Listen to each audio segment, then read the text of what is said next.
Government కానీ RTC బస్సులు నడపకపోతే అసలు గవర్నమెంట్ బస్సులలో పేదలు ఎక్కే పరిస్థితి, అసలు మామూలు బస్సుల్లో పేదలు ఎక్కే పరిస్థితి ఉండదు.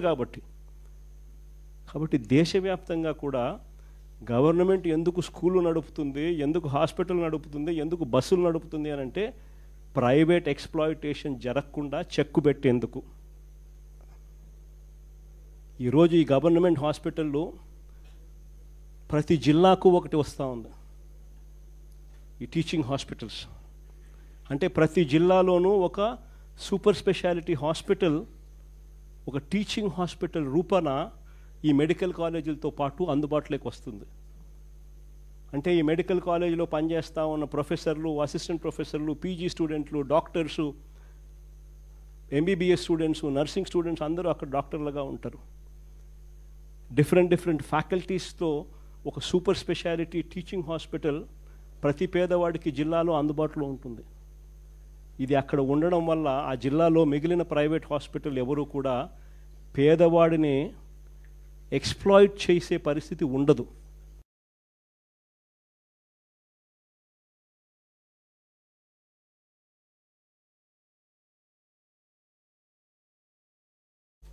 ఒక గొప్ప విప్లవం ఇది. పేదవాడికి ఉచితంగా వైద్యం అందాలి అని అంటే, ప్రైవేట్ ఎక్స్‌ప్లాయిటేషన్ సిస్టంలో నుంచి తీసేయాలి అని అంటే ఖచ్చితంగా మెడికల్ కాలేజీలు ఎంత అవసరమో చెప్పే ఒక గొప్ప అంశం ఇది. మరోవైపున దీంట్లో వచ్చే సీట్లు, ఆ సీట్ల ద్వారా మన పిల్లలకు చాలామందికి ఉచితంగా చదువులు, మెడిసిన్ చదువులు చదువుతారు.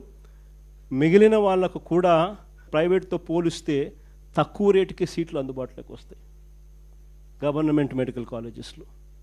అది రెండవ అడ్వాంటేజ్.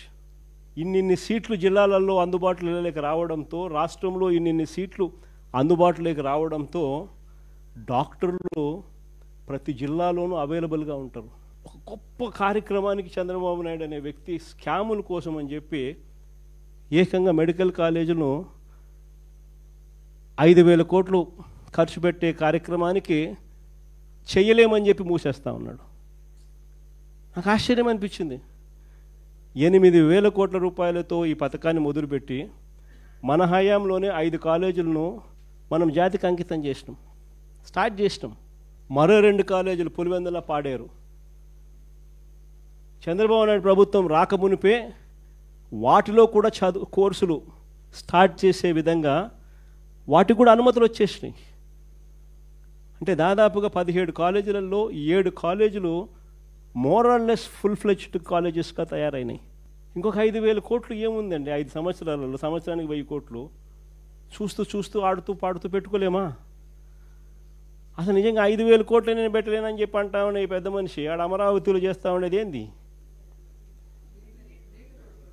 ఏం చేస్తూ ఉన్నాడు? ఈయన ప్రాజెక్ట్ రిపోర్ట్ ప్రకారమే 1,00,000 కోట్లు కావాలన్నాడు. ఈయన ప్రాజెక్ట్ రిపోర్ట్ ప్రకారమే మొదటి దఫా 50,000 ఎకరాలను డెవలప్ చేయడానికి ఎకరాకు 2 కోట్ల రూపాయలు అక్కడ ఇన్ఫ్రాస్ట్రక్చర్ కాస్ట్ అవుతుంది అని చెప్పి ప్రొజెక్ట్ చేసినాడు. అంటే ఏంది ఇన్ఫ్రాస్ట్రక్చర్ అంటే? ఏంది? బిల్డింగులు కట్టడానికి కాదు, రోడ్లు వేయడానికి, కరెంట్ వేయడానికి, డ్రైనేజీలు ఇవ్వడానికి.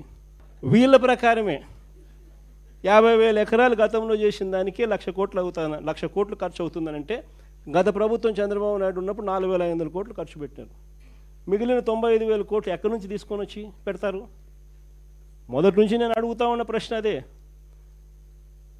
ఈ 95,000కు ఎక్కడి నుంచి తీసుకొచ్చి పెడతారని చెప్పి ప్రజలు అడుగుతూ ఉన్నప్పుడు ఈ పెద్ద మనిషి ఇంకో 50,000 ఎకరాలు కావాలంటున్నాడు.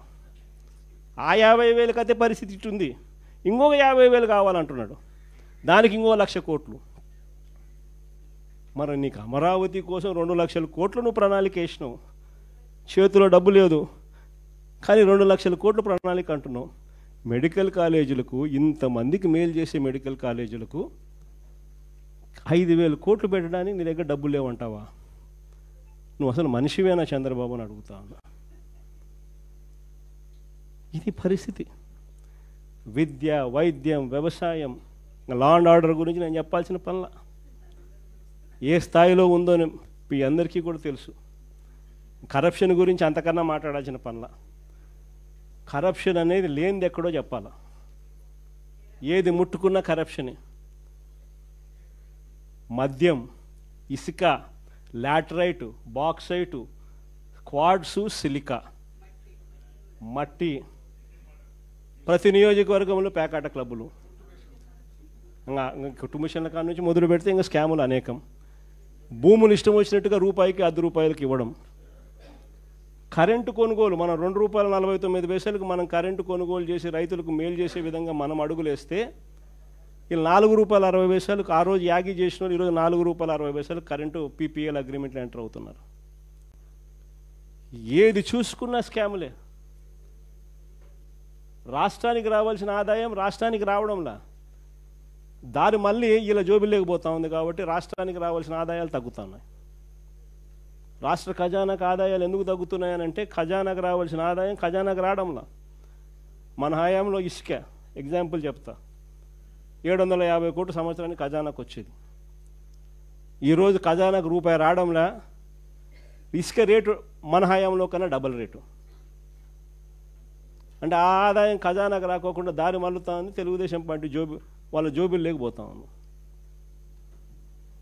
GST ఎందుకు తగ్గుతూ ఉంది అంటే దానికి కారణం రాష్ట్రానికి రావాల్సింది వస్తూ ఉంటే కదా. ప్రతి విషయంలోనూ కూడా ఇసుకే అంతే, మట్టి అంతే, క్వాడ్సు అంతే, సిలికా అంతే, మైన్లలో నుంచి నేరుగా వాళ్ళకి పోతాం, వాళ్ళ జోబీలో లేకపోతా ఉంది.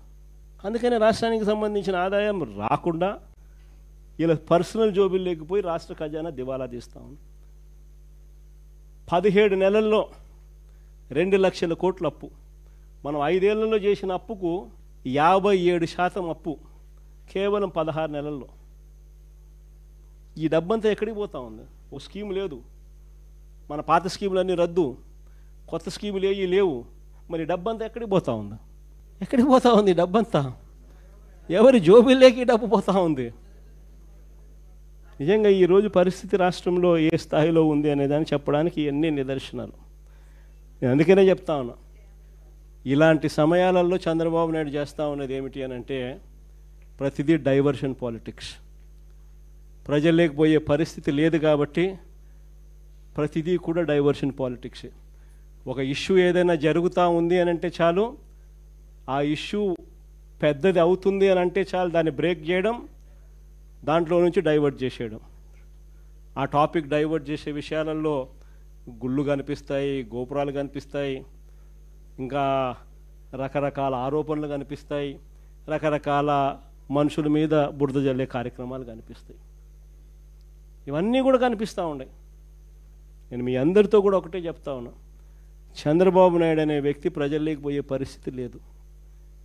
సజావుగా ఎలక్షన్ జరుపుకునే పరిస్థితి అంతకన్నా లేదు. సజావుగా ఎలక్షన్ జరిగితే చంద్రబాబు నాయుడుకు డిపాజిట్లు రావన్న సంగతి చంద్రబాబుకు తెలుసు. కాబట్టే ఈ పెద్ద మనిషి ఎన్నికలు సజావుగా జరిగించే కార్యక్రమం చెయ్యడు. కాబట్టి మీరంతా ఇంకా ఎక్కువ సన్నద్ధం కావాలి.